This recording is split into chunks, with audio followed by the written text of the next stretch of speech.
I want to play you this clip from James Carville. Someone has finally told the truth about Stephen A. Smith and his political aspirations. I wish James Carville had gone a cut deeper here. To some degree, I think James Carville is playing along with Stephen A.'s psyop of running for president. But here's James Carville, the longtime Democrat political strategist, taking a serious pot shot at Stephen A. Smith. Play the clip. When it comes to politics, he don't know his ass from a hole in the ground. He's on that running his mouth about how he may have to run as a Democrat because there's nothing left of the Democratic Party. There's no talent. Stephen A., are you shitting me? I mean, you say you're friends with Wes Moore and you say you're friends with Josh Shapiro. Well, I'm friends with both of them. I think they're really extraordinary, talented people. But I got news for you, dude. There's 6 or 7 other people in the Democratic Party that are just that talented. So before you start running your mouth off about politics, a topic of which you really don't know anything about, you ought to sit back and think about it and call some people and run it by them. But don't let your political stupidity stand in the way of your outspoken and I think often insightful views when it comes to American sports, of which I think you are an expert at. And if you know Wes and you know Josh, you should call them and run your opinions by them, because I know both of them and they're both smart guys and they're both very ambitious guys. And the last thing that they're thinking is, if I decide that I want to take the next step in American politics, I'm going to be facing some brutal, brutal opposition. And they both know that. And they know it deep down and they know it well. So Stephen A., keep up your shit on sports. I enjoy it. I like it. But don't make a fool of yourself anymore in talking about politics. Part of me thinks James Carville is assisting Stephen A. Smith. You got to have a Joe Frazier if you're going to be Muhammad Ali. You got to have a George Foreman if you're going to be a Muhammad Ali. And so James Carville has given Stephen A. something to respond to, and I'm pretty sure in the next 6 to 8 hours, Stephen A. Smith is going to respond to James Carville and breathe even more life into his, in my view, crazy but planted run for the presidency. Your thoughts? Okay, first of all, you owe an apology to those great prize fighters of the past that you just mentioned. These are 2 Joe Palookas. Okay, this here is making me decide who would I rather root for in a proxy war, the Ayatollah Khomeini or Osama bin Laden? Because one of them, that's Carville. Who, look, I give him credit. I mean, no white guy has talked to Stephen A. Smith like that since Skip Bayless about 12 years ago. But the problem with Carville is you're part of the cultural rot of the Democratic liberal industrial complex. You are. You're completely clueless. Your own self, your own delusion led us here. And by the way, thank you for that.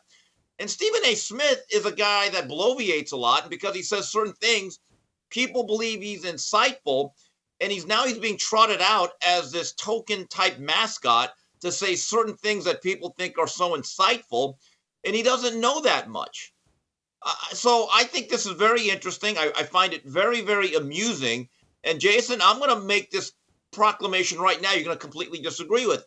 As someone who's a conservative, hardcore MAGA Republican nowadays, I want Stephen A. Smith to run. I want him to be the candidate. In fact, you know what, Stephen A., you and Jazzy Jazz Ratchet, you guys need to make up the ticket. You two. Yes, please do it. If you're the face of the Democratic Party in 2028, much obliged. Please do not dissuade them. Don't discourage them. Let's let this happen. There's a great deal of that I agree with that sentiment. I'm just more fascinated at the audacity of it, that this isn't some sort of organic deal. This has been planned for 3, 4, if not longer, maybe 15, really? 20 years, maybe 30 years. Yes. Really? Yes. Yes. When Stephen A.'s book, I think, came out 2 or 3 years ago. And that book was written with the express point and purpose to be, hey, let's launch Stephen A.'s presidential career with this book. So it's at least 3, 4, again, maybe the book was planned 4 years ago. So it's at least 4 years in the making. And I'm sitting here, people think I'm like trying to stop Stephen A. from being president. I'm not. I'm sitting here like, what society have we built? And what does it say about all the previous presidents?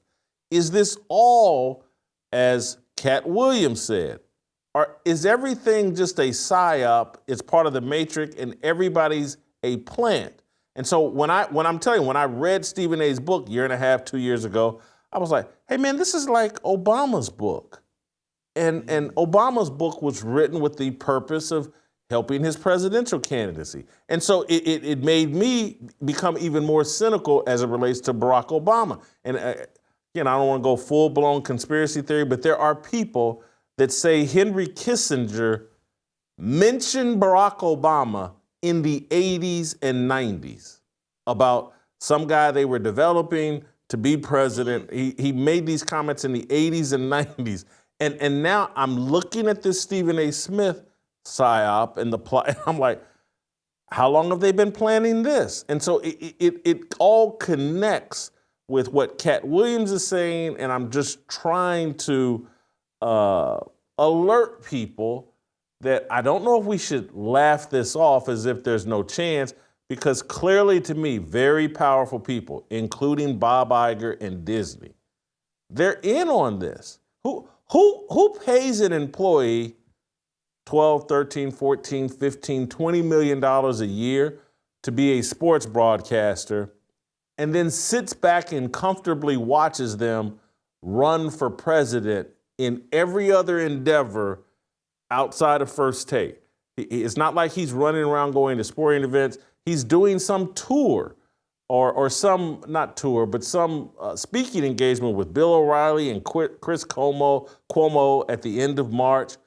Who allows this? Steve, we're not paying you $15 million a year. But if in all of your spare time you were off trying to be president, I would probably be like, hey, okay, Steve wants to be president. He has no interest in sports. Let's let him go. It blows my mind that ESPN or Disney, and they're financing this and they're being supportive of their primary employee freelancing a full-time job of a political campaign. You know, they may be, but if this actually happened, and I don't think it will, because I even believe Stephen A. Smith realizes that's not for me. This would be real-life Bizarro Bulworth. And just to see him be asked some sort of tough question at a debate, him bloviating and screaming and acting like a Muppet, it's not going to exactly make America say, that's the guy I'm voting for.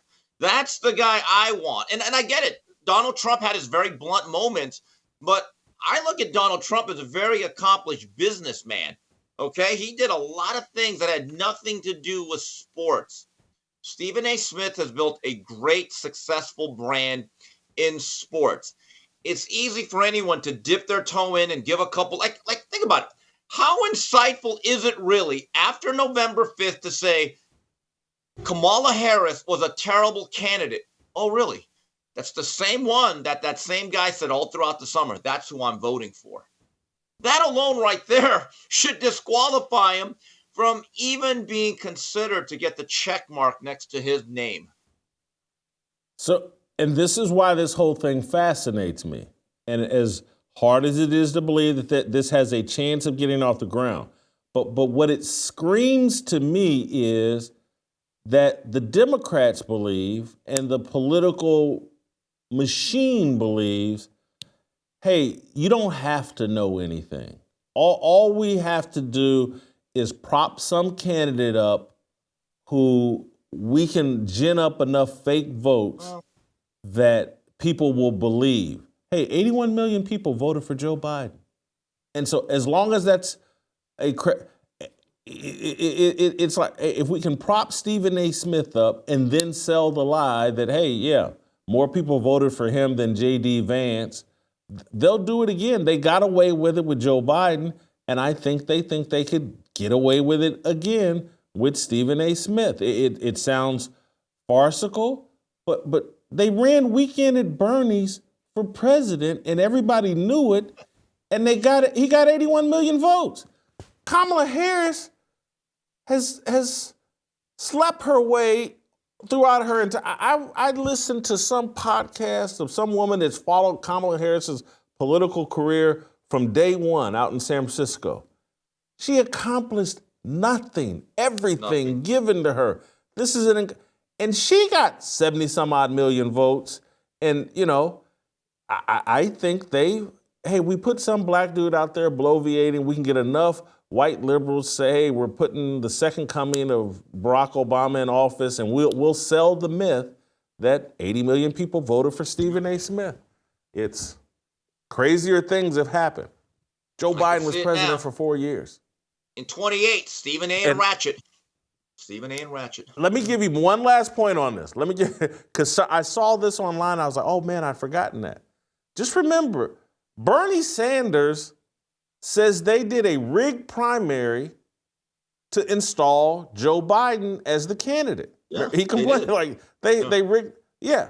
And then they turned around the next year or 4 years later and installed Kamala Harris as the candidate. The Democrats believe they can install whoever they want as the candidate. And then it's like, can we sell the myth that all these mail-in voters that Stacey Abrams ginned up? And again, now they're talking about they've funneled $2 billion to some deal linked to Stacey Abrams. They feel like they can buy the votes. Well, they absolutely feel as though they can. And this is why on the other side of the political aisle, the Republicans and the MAGA movement, wherever you want to call it, conservative Inc., they need to just press on, press forward, and doge on. Doge on. Don't miss a second of Fearless. Hit that like button and subscribe to keep up with our latest content.